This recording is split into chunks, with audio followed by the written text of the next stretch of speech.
আসসালামু আলাইকুম দর্শক, শীতের একটা মজাদার পিঠার রেসিপি আজকে শেয়ার করব। আজকে আমি তৈরি করে দেখাবো নারকেলের পুর ভরা মেরা পিঠা।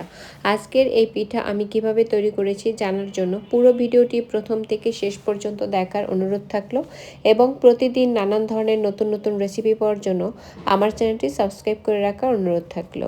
আজকের এই মেরা পিঠা তৈরি করার জন্য প্রথমেই আমি এই পিঠার পুর তৈরি করে নেব। এর জন্য আমি ফ্রেশ কোরানো নারকেল নিয়েছি 1.5 কাপ, আর পৌনে 1 কাপের মতো একটু গলানো খেজুর গুড় ব্যবহার করেছি।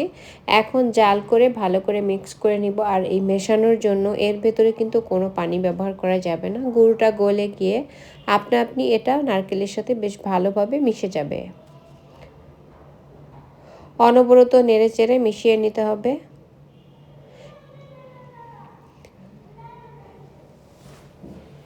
এবারে আমি ভালো করে মিক্স করা হয়ে গেলে আমি এখানে শেষের দিকে যখন পানিটা শুকিয়ে আসবে ওই পর্যায়ে 2 টেবিল চামচ গুঁড়ো দুধ অ্যাড করেছি।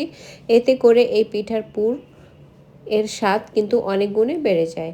এখন একদম যখন পানিটা টেনে যাবে ওই পর্যায়ে নামিয়ে এক সাইডে রেখে দিয়েছি। এবারে আমি পিঠার জন্য একটা ডো তৈরি করে নিব। পিঠার ডো তৈরি করার জন্য আমি 2 কাপ পানি আর পরিমাণ মতো লবণ একটা প্যানে নিয়েছি। লবণটাকে নেড়ে চেড়ে পানির সাথে ভালো করে মিশিয়ে দিব। যখন পানিটা ফুটতে শুরু করবে ওই পর্যায়ে 2 কাপ চালের গুঁড়া এর মধ্যে দিয়ে দিব।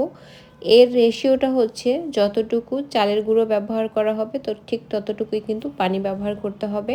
চুলার জালটা বন্ধ করে দিয়ে নেড়েচেড়ে মিশিয়ে দিয়ে এটাকে ঢেকে 5 মিনিট রেখে দিব। যখন ধরার উপযুক্ত হবে তখন মধ্যে আমি এইরকম একটা ডো তৈরি করে নিয়েছি। আর এটা কিন্তু একটু গরম থাকতে মথে নিতে হবে, আর না হলে কিন্তু মসৃণ একটা ডো তৈরি হবে না। এখন আমি পিঠাগুলোকে তৈরি করে নিব। আমি একটা নির্দিষ্ট পরিমাণের ডো হাতের তালুতে নিয়ে এরকম একটু চ্যাপটা করে একটু বাটির মতো তৈরি করে নিব, যাতে করে এর মধ্যে পুরটা দেওয়া যায়। এইবারে আমি এক সাইড থেকে সিল করে দিব। আমি একটু লম্বা করে সিল করে দিচ্ছি, কারণ আজকের এই পিঠাগুলো আমি একটু লম্বা শেপে তৈরি করে নিব। এখন আমি হাত দিয়ে এভাবে ঘুরিয়ে ঘুরিয়ে আমি পিঠার শেপটা দিয়ে নিব। এই পিঠাগুলো কিন্তু চাইলে আপনারা গোল করেও তৈরি করতে পারেন। তো আমি কিন্তু একটি পিঠা ইতিমধ্যে তৈরি করে ফেলেছি। একই পদ্ধতিতে আমি কিন্তু বাকি সবগুলো পিঠাই তৈরি করে নিব। আর একটা পিঠা আমি গোল করে তৈরি করেছি ডেকোরেশনের সুবিধার জন্য। সবগুলো পিঠা তৈরি করা হয়ে গিয়েছে। এখন এই পিঠাগুলোকে জাস্ট ভাপিয়ে নেওয়ার পালা।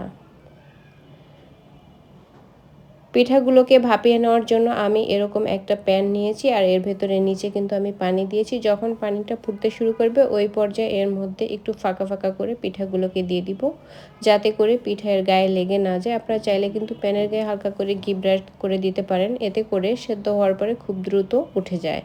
আমার কিন্তু প্রথম ব্যাচে